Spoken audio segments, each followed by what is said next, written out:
Good morning students, hope you all are good. So today we are here to learn about our geography chapter number 3, which name is motions of the earth. In this chapter we will learn about rotation of the earth and revolution of the earth. So let's start with the rotations of the earth. What is rotation? The daily movement of the earth on its axis from west to east is called rotation. हमारी अर्थ जब daily अपने ही axis पर waste से east direction में rotation लेती है, चक्कर लगाती है, तो आप इसको क्या कहते हो? रोटेशन. एक्सिस क्या है? एक्सिस एक इमेजिनरी लाइन है जो नॉर्थ पोल से साउथ पोल की तरफ जाती है. ठीक है, ये बीच से होकर गुजरती है. और हमारी जो अर्थ है वो अपने ही एक्सिस पर 66.5 डिग्री टिल्टेड है, झुकी हुई है. ठीक है, तो जब अपने ही एक्सिस पर हमारी अर्थ जो है वो चक्कर काटती है तो आप इसको क्या बोलते हो? आप इसको बोलते हो रोटेशन. इस बॉल के अंदर आप देख रहे हो ये स्ट्रेट होगा, अगर मैं इसको थोड़ा सा टिल्ट कर दूं तो ये इस तरह कुछ इस तरीके से टिल्टेड है. और जब ये अपने ही टिल्ट पर अपने ही एक्सिस पर चक्कर काटती है, यानी कि ऐसे चक्कर काटती है, ये वेस्ट से ईस्ट डायरेक्शन में जाती है. वेस्ट डायरेक्शन यहाँ होगी और ईस्ट डायरेक्शन यहाँ होगी, तो ये ईस्ट की तरफ मूव करेगी वेस्ट से. तो जब ये इस तरह से मूव करती है, अपने ही एक्सिस पर मूव करती रहती है, तो आप इसको रोटेशन बोलते हो. Earth takes 24 hours to complete one rotation. Earth को एक रोटेशन कंप्लीट करने में 24 आवर्स का टाइम लगता है. सपोज आपकी अर्थ ने जहाँ पे मैंने ये पॉइंट मार्क किया है, टीसी लिखा है जहाँ पर, अगर यहाँ से वो रोटेशन शुरू करेगी तो वापस इसी पॉइंट पर आने में, इसी पॉइंट पर वापस घूम कर आने में ये कितना टाइम लेती है? 24 आवर्स का टाइम लेती है. The axis is tilted at an angle of 66.5 degree to the plane of the Earth's orbit around the sun. This is known as the inclination of the Earth. हमारी जो earth है वो अपने ही axis पर कितने degree पर? 66.5 degree पर tilted है. ठीक है, 66.5 डिग्री पर टिल्टेड है. इसे इंक्लाइनेशन ऑफ द अर्थ भी बोला जाता है. यानी इंक्लाइनेशन का मतलब है झुकाव, यानी अर्थ का अपनी ही एक्सिस पर झुका हुआ होना. Rotation causes the alternating phenomena of day and night. Rotation की वजह से डे और नाइट का फिनोमेना का मतलब होता है घटना या इवेंट बोल सकते हो आप. तो आपके रोटेशन की वजह से डे और नाइट की घटना होती है. अब डे और नाइट को समझने की कोशिश करते हैं. सपोज ये जो फ्लैश लाइट ऑन है ये आपका सन है, ये सन रेज दे रहा है. अब जिस जगह पर अर्थ के जिस लोकेशन पर इस सन की रेज पड़ रही है वहाँ पर आप क्या देखोगे? वहाँ पर आप डे देखोगे. ठीक है. ऑन द अदर हैंड दूसरी साइड पे, यानी आप दूसरी साइड देख रहे हो कि यहाँ पे बिल्कुल अंधेरा है, यहाँ पर सन की रेज नहीं पहुँच पा रही, तो यहाँ पर क्या होगा? डार्कनेस, यानी कि night. Next process is the movement of the earth around the sun in its orbit in an anti clockwise direction is called revolution. अब रिवोल्यूशन क्या है? रिवोल्यूशन हमारे अर्थ की सेकंड मोशन है, सेकंड मूवमेंट है. Revolution में क्या होता है? रिवोल्यूशन में हमारी जो अर्थ है वो सन के चारों तरफ अपने ऑर्बिट में एंटी क्लॉकवाइज डायरेक्शन में चक्कर लगाती है. ठीक है, सी ये है हमारा सन. मैंने इस बॉटल को सन का नेम दिया है. हमारा जो सन है वो सोलर सिस्टम में सेंटर में है, बिल्कुल centre of the solar system है. और बाकी सारे प्लैनेट्स क्या करते हैं? इसके चारों तरफ, इसके अराउंड और इसके और एक ऑर्बिट में चक्कर काटते हैं. तो जब हमारी अर्थ सन के चारों तरफ एंटी क्लॉकवाइज डायरेक्शन में, अब एंटी क्लॉकवाइज डायरेक्शन क्या है? क्लॉकवाइज डायरेक्शन कैसे होता? यहाँ पर आपके 12 बजते हैं, यहाँ पर आओगे तो 3, यहाँ पर आओगे तो 6 और यहाँ पर आओगे 9. ठीक है, तो जब घड़ी चलती है तो वो इस तरह से चलती है ना, पहले 12 बजेंगे, फिर 1, फिर 2, फिर 3, ऐसे करके चलती है. लेकिन हमारी जो अर्थ है वो एंटी क्लॉकवाइज डायरेक्शन में मूव करती है, यानी कि वो उल्टा चलती है. घड़ी की जो मूवमेंट होती है उससे उल्टा चलती है, ऐसे करके चलती है.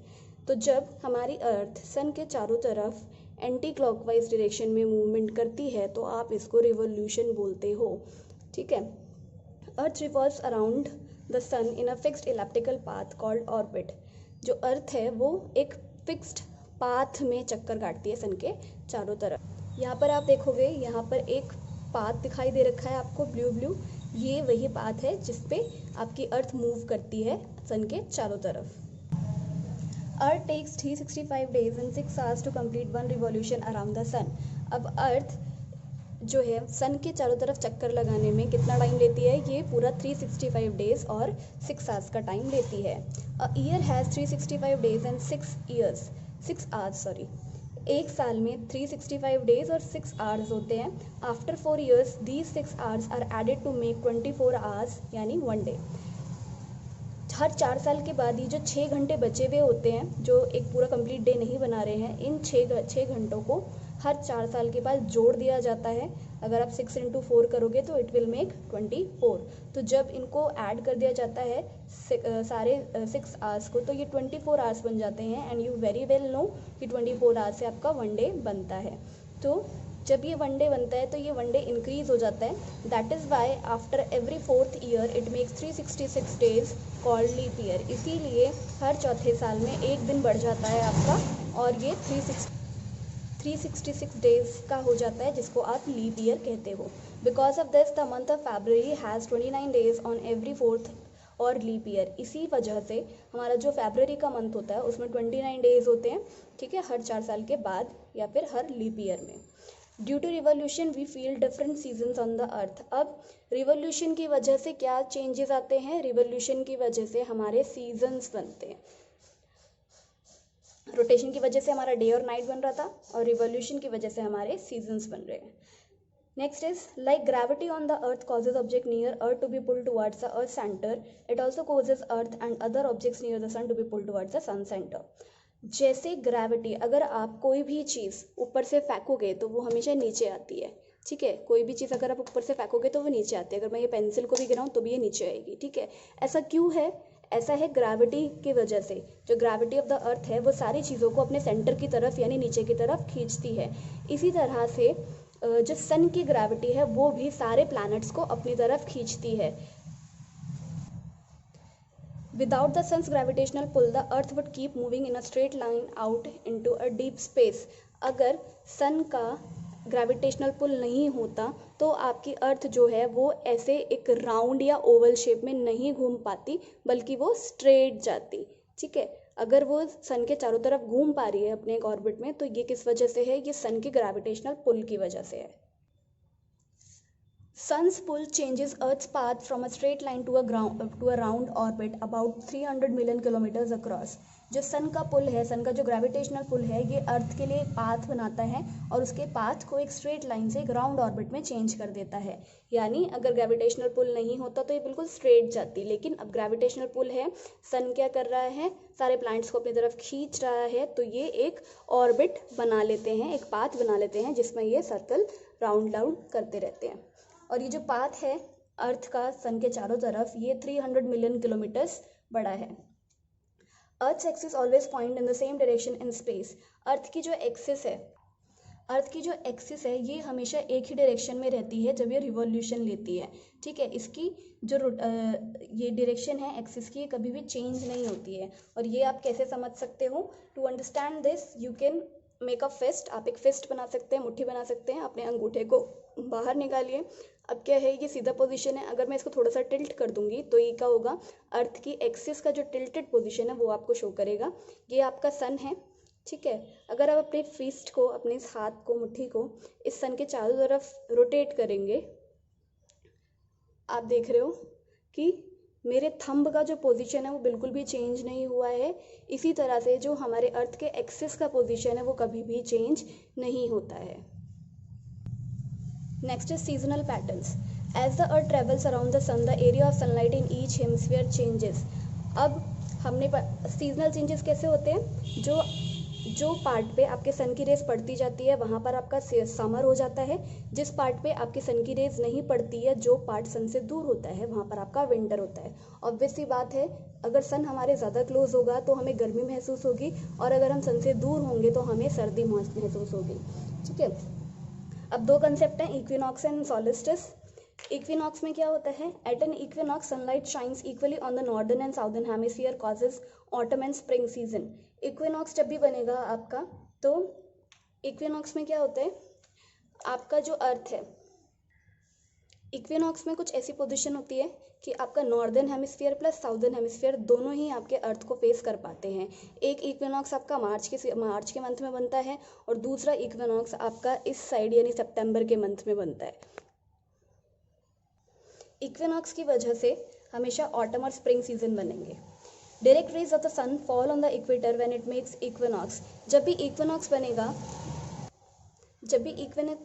बनेगा तो आप देख सकते हो कि इक्वेटर जो है, ये आपकी जो बीच वाली लाइन है जो अर्थ को दो हेमिस्फीयर में डिवाइड करती है, इक्वेटर 0 डिग्री इक्वेटर, इस पर सबसे ज़्यादा रोशनी पड़ती है और सीधी रेस पड़ती है। ठीक है, तो सन की डायरेक्ट रेस इक्वेटर पे कब पड़ेगी? जब इक्विनॉक्स बनेगा, यानी जब दोनों हेमिस्फीयर पर इक्वल सन की रेस पड़ेंगी। On 21 March when northern hemisphere faces spring and on 23rd September when northern hemisphere faces autumn season। जब आपका नॉर्दर्न हेमिस्फीयर में क्या होगा, जब इक्विनॉक्स बनेगा तो आपका northern hemisphere plus southern hemisphere दोनों पर आपके इक्वल सन की रेस पड़ेगी 21 मार्च को। यानी जब यहाँ पर सन की पोजीशन होगी मार्च में, 21 मार्च को क्या होगा, 21 मार्च में नॉर्थ हेमिस्फीयर में, यानी वो हेमिस्फीयर हम कहाँ रहते हैं, हम नॉर्दर्न हेमिस्फीयर में रहते हैं, हमारा इंडिया जो है वो नॉर्दर्न हेमिस्फीयर में सिचुएटेड है। तो हमारे नॉर्दर्न पार्ट में यानी हमारे इंडिया में स्प्रिंग सीजन बनेगा। ठीक है, स्प्रिंग सीजन क्या होता है? स्प्रिंग सीजन में हमेशा नए नए पौधे खिलते हैं, इसीलिए इसको न्यू बॉर्न सीजन भी बोला जाता है, न्यू बॉर्न्स का सीजन। ठीक है, ऑन द अदर हैंड जो इसका साउदर्न हेमिस्फीयर होगा, यहाँ पर आपका ऑटम सीजन बनेगा। ऑटम सीजन होता है, ये इसको फॉल सीजन भी बोलते हैं। फॉल सीजन यानी इस सीजन में सारे पेड़ पौधे अपनी लीव्स को श्रेड कर देते हैं, अपनी पत्तियां गिरा देते हैं। तो एक इक्विनॉक्स कब बनेगा?